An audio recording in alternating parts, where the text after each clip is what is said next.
Hey everyone. So today we're going to go through another example of a undecidable problem, and it is arguably one of the most useful and widely applicable undecidable problems. This is called Rice's theorem, and it is given in problem exercise 528 of our textbook.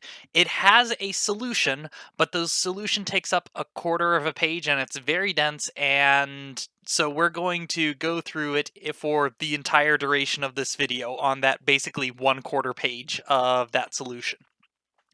So Rice's theorem says that if there's any property, non-trivial property of a language of a Turing machine, that property must be undecidable.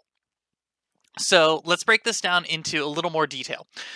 We're saying that any property that is of Turing machines that is non-trivial, meaning this is a property which is a function that operates on Turing machines, and every Turing machine will either give a true or a false answer for whether or not that Turing machine is true for this property, or you can think of this property as some subset of Turing machines.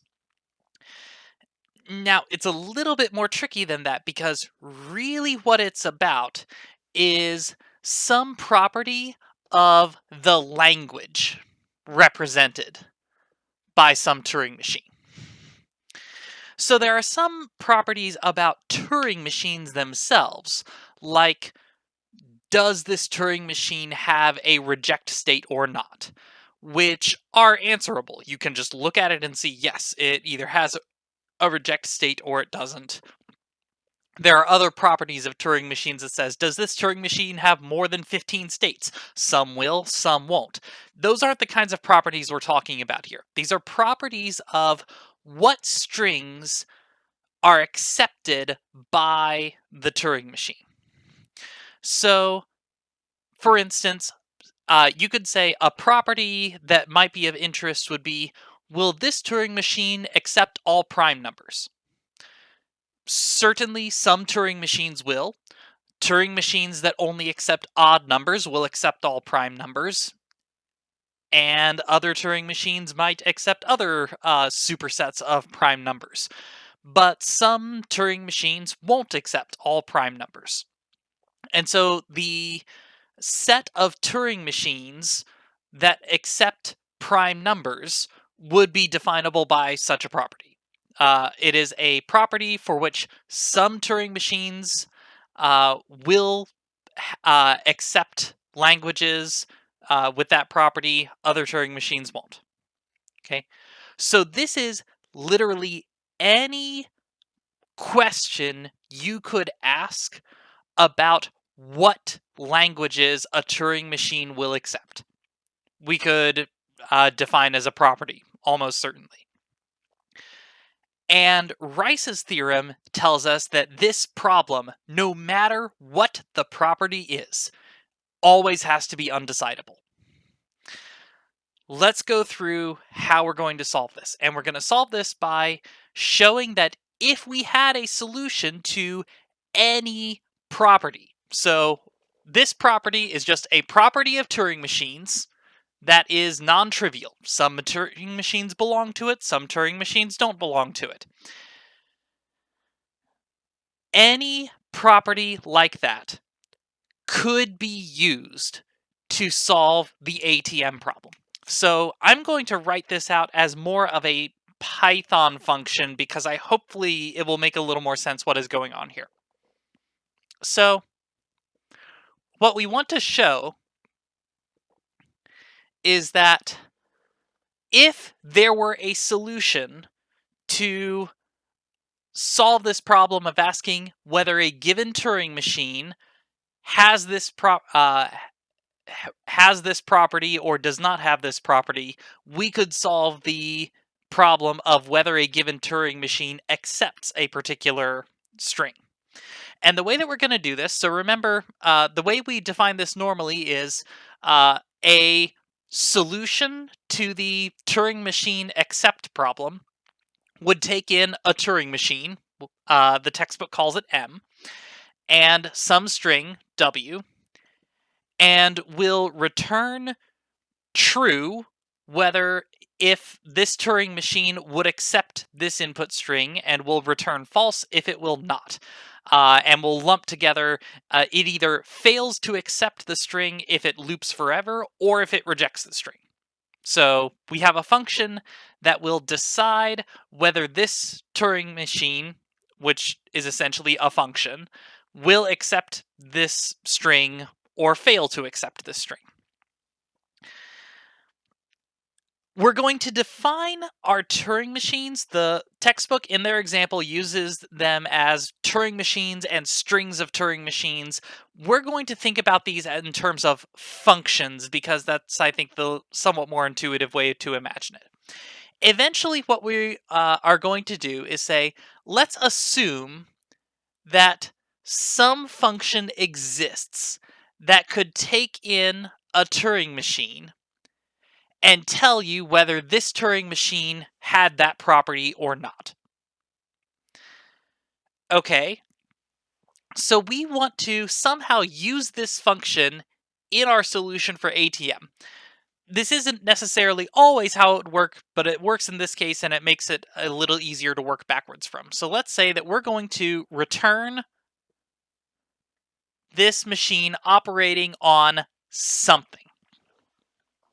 So essentially what we need to do now is, if we're going to try to solve the Turing machine acceptance problem, we need to create a Turing machine, which means creating essentially a program or a function, which we can pass into this function / Turing machine, and somehow construct it in such a way that if this Turing machine has this property, then this function will return the result of whether this Turing machine, this function, would accept this input.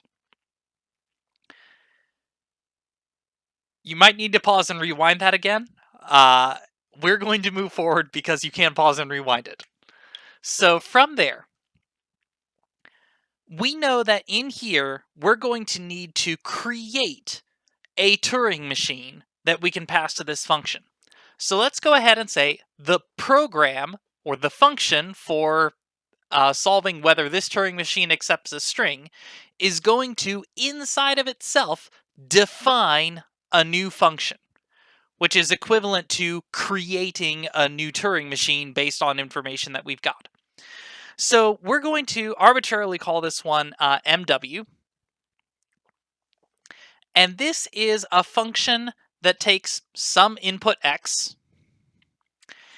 And this function, we need to set it up so that if this function has this property,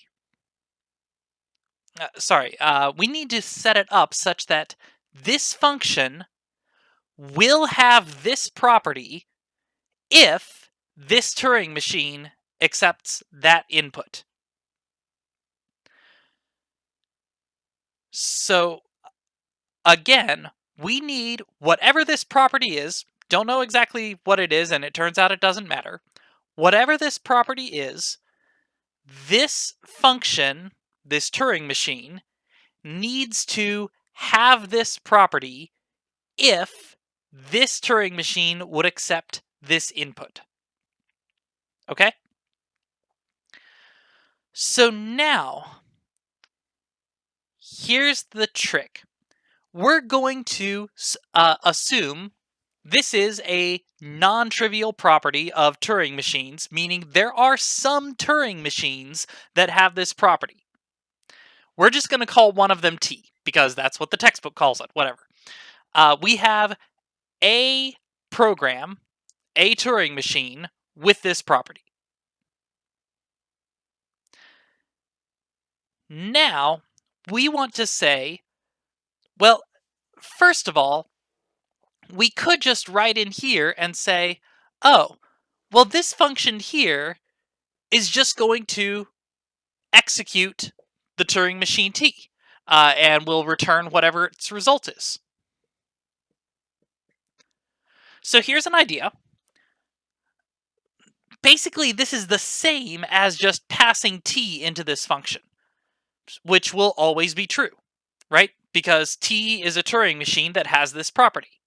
Well, now if I replace this with the function that we're constructing up here, well, this will just also always be true because this Turing machine calls/simulates this other Turing machine on this input. Therefore, any property that this Turing machine has, any string that this Turing machine will accept, this string will also accept. And so any property of the language that this Turing machine will accept is also possessed by this Turing machine. Interesting, but this just is a function that always returns true. So here's the catch. Remember, our goal was to create a function that won't always have this property, but will only have this property if this Turing machine would accept this input. So by calling this Turing machine and returning its result, we give this function that property. So let's make it conditional. Let's say only if this Turing machine accepts that input, if that is equal to true. For instance, then we will return t of x.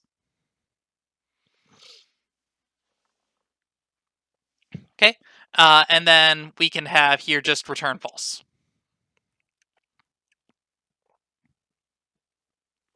All right. So now, this function, if this function accepts this input, and here we're saying accepts input by returning true, if this function accepts this input, then this function simulates this other Turing machine. And therefore, this function has the property of this other Turing machine, which is property P. So if this function accepts that input, this function has property P. And then on the flip side, if this Turing machine does not accept this input, then we either loop forever, and therefore this Turing machine doesn't accept anything, or we return false, which means this Turing machine does not accept input X. So whatever property T has, this new Turing machine, MW, will also have, but only if this function, this Turing machine, accepts this input. So this is a correct solution, assuming that we had a function or an algorithm that could tell us definitively whether another function has a certain property. Well, this function only has that property if and only if this Turing machine accepts that input. So we have solved the accept Turing machine problem. Except we know that the accepting Turing machine problem is undecidable.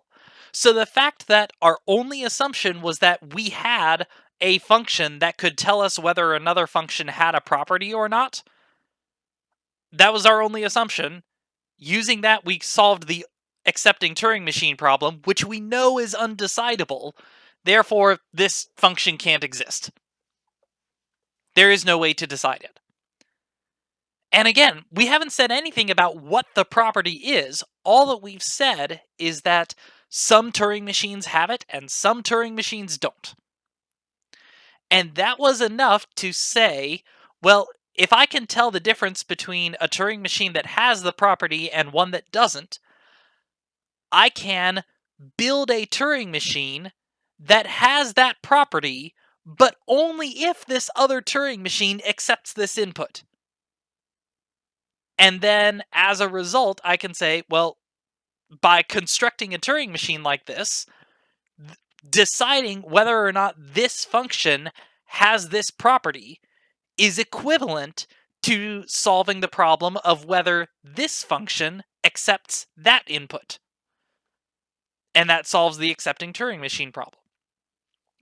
So as a result, any non-trivial property is undecidable. Any non-trivial property of Turing machines is undecidable, meaning if some Turing machines have a certain property and other Turing machines do not have that property, and again, specifically we're talking about the languages because we're not saying something about the code inside of the Turing machine, we're just saying what does it accept or reject.